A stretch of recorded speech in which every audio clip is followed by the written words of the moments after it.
This is my second of 3 lectures where I'm going to be presenting and explaining criticisms of Elizabeth Anderson's 2015 Tanner lectures, as well as her responses to those criticisms.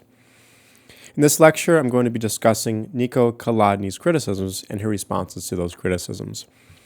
As before in my last video, my goal here is not to give a full, comprehensive, complete account of what either author thought. My goal instead is to present a dialectic, a conversation of sorts between two different highly skilled intellectuals. So let's jump in. Now, first thing I need to say is that Kolodny agrees with Anderson that pernicious hierarchies in which some grovel and beg before others are bad. His disagreement has to do with her emphasis on government. Why, he asks, are relations of government important in explanations of what has gone wrong in the workplace? To put it another way, what is so bad about private government in particular? So Kolodny considers two possible answers to this question. The first answer is that private governments in the workplace allow bosses to have unjustified powers over their employees. Some powers are unjustified because they have nothing to do with the legitimate interests of the firm.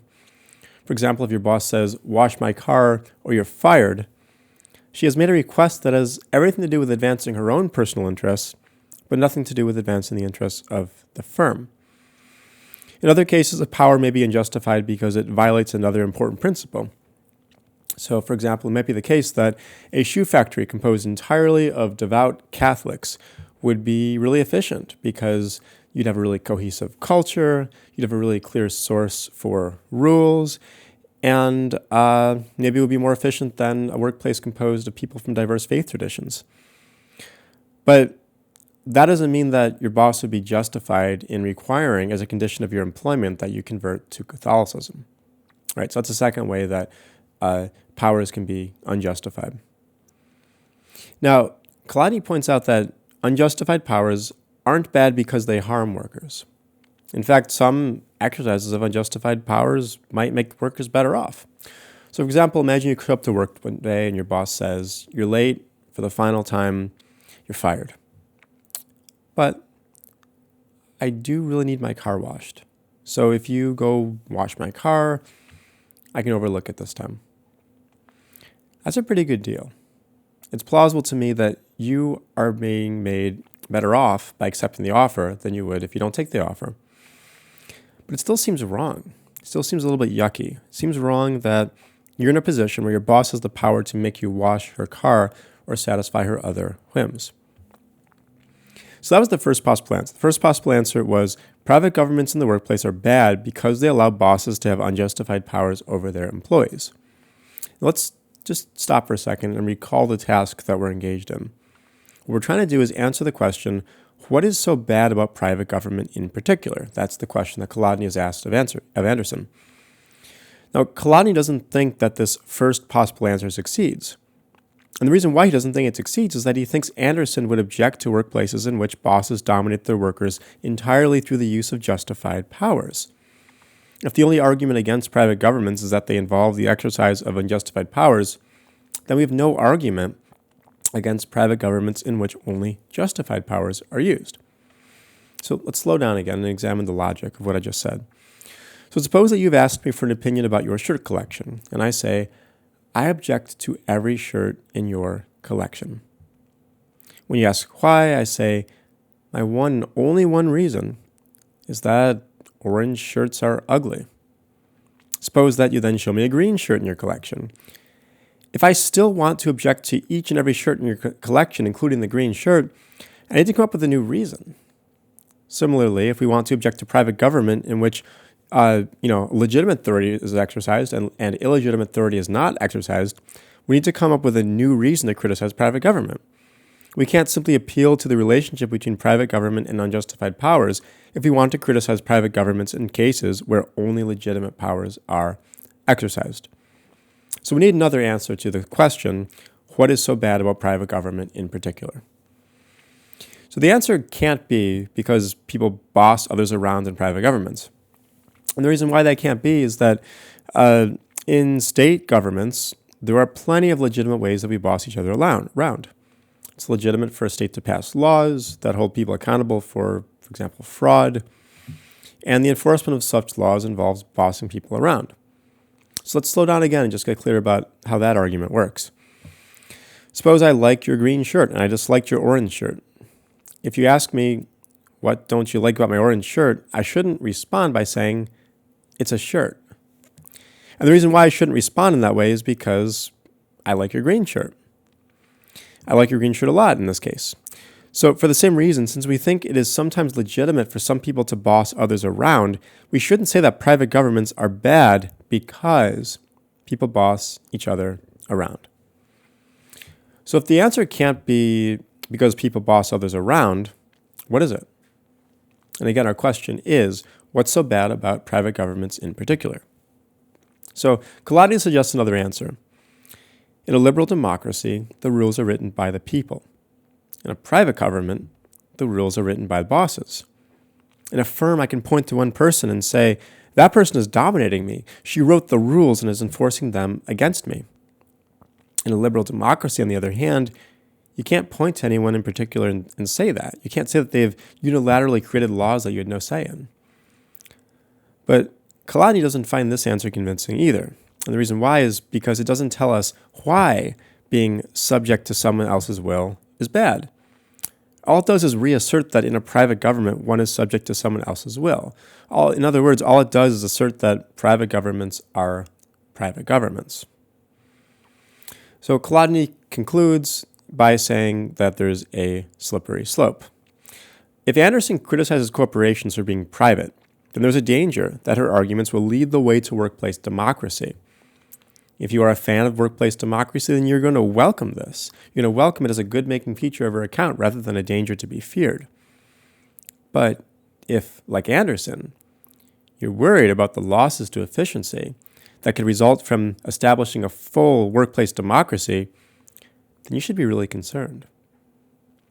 So before turning to Anderson's response, let's just take stock of what Kolodny has accomplished. He asked the question, what is so bad about private government in particular?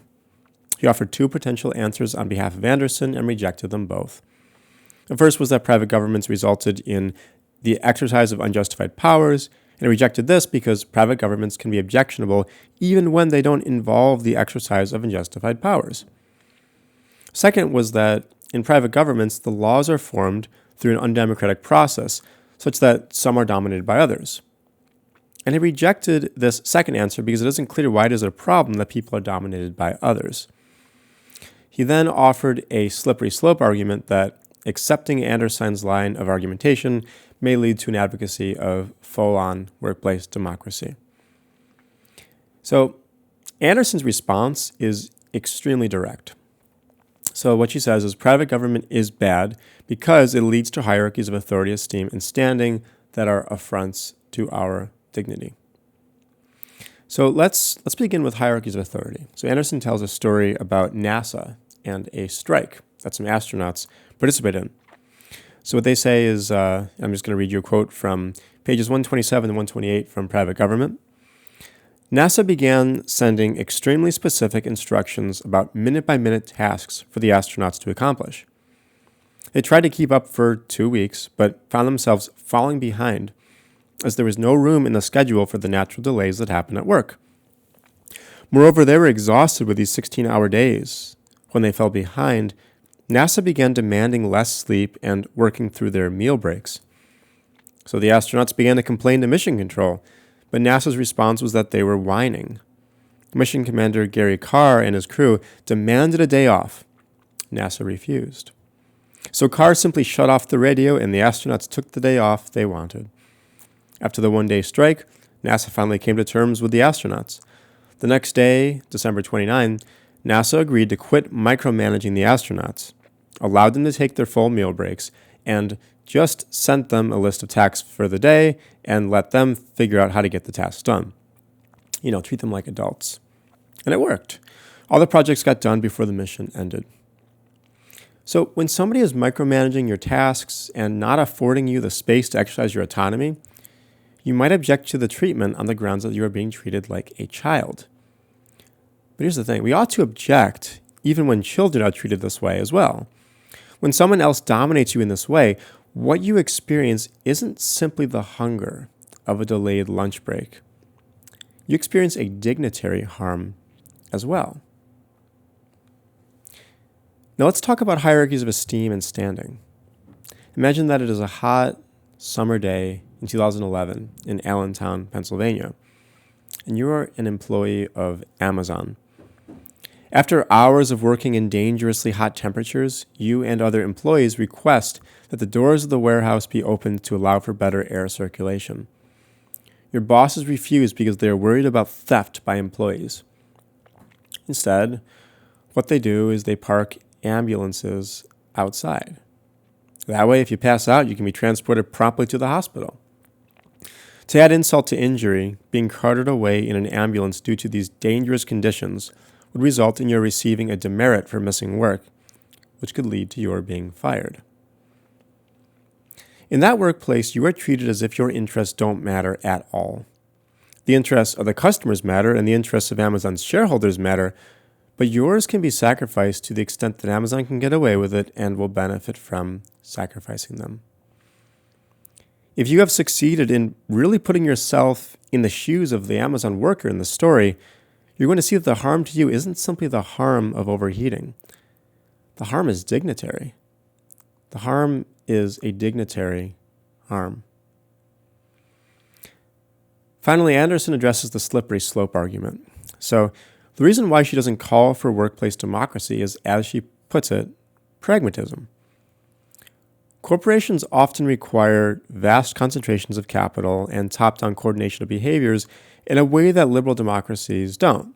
An egalitarian commitment to dismantle hierarchies of authority, esteem, and standing should push us to reject the arbitrary and unaccountable power wielded within private governments. But a sober assessment of the very real need to organize firms hierarchically creates a safeguard against slipping all the way to workplace democracy.